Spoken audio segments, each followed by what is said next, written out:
નમસ્કાર, હું રાકેશ પંડ્યા. આપ નિહાળી રહ્યા છો અડીખમ ગુજરાત. મહીસાગર જિલ્લામાં સ્થાનિક સ્વરાજની ચૂંટણીઓ પહેલા જ રાજકીય ગરમાવો તેજ બન્યો છે. સરકારે તાજેતરમાં કોઠંબા અને ગોધનને નવા તાલુકા ફાળવ્યા બાદ હવે 37 ગામો વરદરીને નવો તાલુકો બનાવવાની પ્રબળ માંગ સાથે મેદાને ઉતર્યા છે.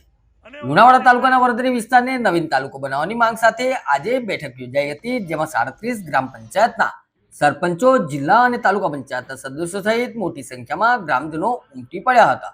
મહીસાગર નદીના પટ્ટામાં આવેલા આ વિસ્તારના લોકોને સરકારી નાના મોટા કામો માટે 20 કિલોમીટર દૂર લુણાવાડા સુધી લાંબુ થવું પડે છે. અગાઉ મુખ્યમંત્રી સુધી અનેક લેખિત રજૂઆતો કરવા છતાં કોઈ નક્કર પરિણામ મળ્યું નથી, જેથી લોકોમાં આશા અને આક્રોશ બંને જોવા મળી રહ્યા છે. નમસ્કાર. આજરોજ વરદરી ગામે નવીન તાલુકા વરદરી બનાવવાના હેતુસર જૂની માગણી સને 2011-12થી વરદરી વિભાગને તાલુકાનો દરજ્જો આપવા માટે 35 ગ્રામ પંચાયતો અને 44 રેવન્યુ વિલેજ ગામ આમ મળી દૂધ મંડળીઓ, સેવા સહકારી મંડળી, સહકારી ક્ષેત્રથી આ તમામ સ્ત્રોતોએ 2011-12માં નામદાર ગુજરાત સરકારને પંચાયતોના ઠરાવ કરી અને વરદરી વિભાગને નવીન તાલુકો આપવા માટેની દરખાસ્ત કરેલ હતી. હાલમાં ગુજરાત સરકારે વિવિધ જિલ્લા અને તાલુકા છૂટા પાડ્યા, પરંતુ વરદરી વિભાગને તાલુકાનો દરજ્જો ન મળેલ હોય આજરોજ વરદરી વિભાગને બંને જિલ્લા પંચાયતના સદસ્યશ્રીઓ, તાલુકા પંચાયતના સભ્યશ્રીઓ અને સંપૂર્ણ સરપંચશ્રીઓએ ફરી એકવાર આ વિભાગને વરદરીની તમામ ગ્રામ પંચાયતો એવું ઈચ્છે છે કે નામદાર સરકાર આ બાબતે તમામ સહકારી આગેવાનો ગુજરાતના મુખ્યમંત્રીશ્રીને મળેલ હતા અને એમણે પણ સકારાત્મક અભિગમ અપનાવી વેળાસર વરદરીને તાલુકો જાહેર કરવાની ખાતરી આપેલ છે.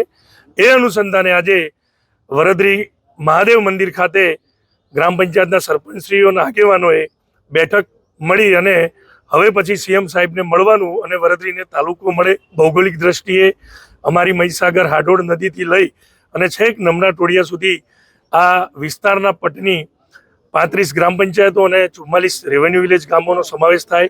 અહીંયા પોલીસ સ્ટેશન આવેલું છે, પીએસસી સેન્ટરનું દવાખાનું પણ આવેલ છે, સબ માર્કેટ યાર્ડની લગભગ 55 જેટલી હમણાં કોમર્શિયલ દુકાનો પણ બનાવેલ છે.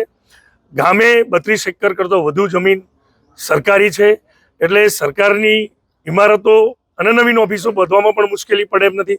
ત્યારે સાનુકૂળતાએ સરકાર વહેલામાં વહેલી તકે આ વરદરી તાલુકો જાહેર કરે એવી જનતાની માંગ છે. હું ચતુરભાઈ પટેલ, માજી સરપંચ વરદરી.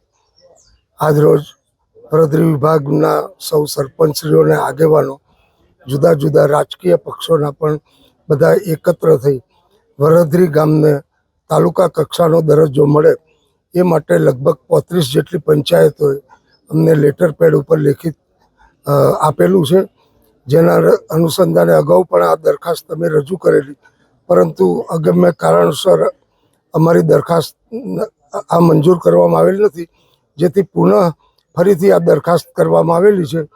આ ગામને જો તાલુકા કક્ષાનો દરજ્જો મળે તેના કારણે અમને પોલીસ સ્ટેશન પણ અત્યારે નવું બનાવવા માટે મંજૂરી મળેલી છે. એના કારણે તાલુકા સંઘની પણ અહીંયા રચના થાય અને એનું પણ મકાન બને.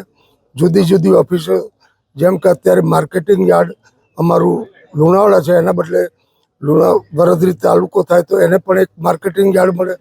આજુબાજુના ગામના રહીશોને આ સેન્ટરનું ગામ હોય, અહીંયા અવારનવાર કામે આવવા જવું પડતું હોય. રાષ્ટ્રીયકૃત બેન્કો, શૈક્ષણિક સંસ્થાઓ જેવી કે ITI college, high school, higher secondary school, આ બધા કારણોસર વિદ્યાર્થીઓને પણ આવવું પડતું હોય. સેન્ટરનું ગામ હોય. ફરીથી અમે સરકારશ્રીને રજૂઆત કરીએ છીએ કે આ ગામને તાલુકા કક્ષાનો દરજ્જો આપે એવી વિનંતી. આજ રોજ વરદરી મુકામે નવીન તાલુકાની માગણી માટે અહીંયા તાલુકા પંચાયત સભ્યશ્રીઓ, જિલ્લા પંચાયત સભ્યશ્રીઓ, સરપંચશ્રીઓના આગેવાનો મળ્યા છે. ત્યારે અમે સરકારશ્રીને એક વિનંતી કરીએ છીએ કે વરદરી તાલુકો બને તો વરદરીનું છેલ્લું ગામ છે ચોરીથી લુણાવાડાનું લગભગ આશરે 40 કિલોમીટરનું અંતર થાય. એવું જ બીજું ગામ છે ટોળિયા અને મોતીપુરા, એ પણ 40 કિલોમીટર થાય. જો વરધરીને તાલુકો મળે તો આ ગામનું બિલકુલ જે અંતર ઘટી જાય અને મહી નદીના કિનારે એક આ હાટોડ બાજુ આ બાજુ કિનારો છે, એ કિનારાનો આખા વરધરી ભાગનો સારો એવો વિકાસ થાય એવી સરકારશ્રીને માગણી છે કે અમારે જે ગત 2012માં 11-12માં માગણી કરેલી છે, હાલમાં પણ 6 માસ પહેલાં પણ માગણી કરેલી છે. એ માગણી સંતોષાય એવી અમારી લોક માગણી છે અને અમારી પણ માગણી છે એ સંતોષાય એવી સરકારશ્રીને વિનંતી કરીએ છીએ.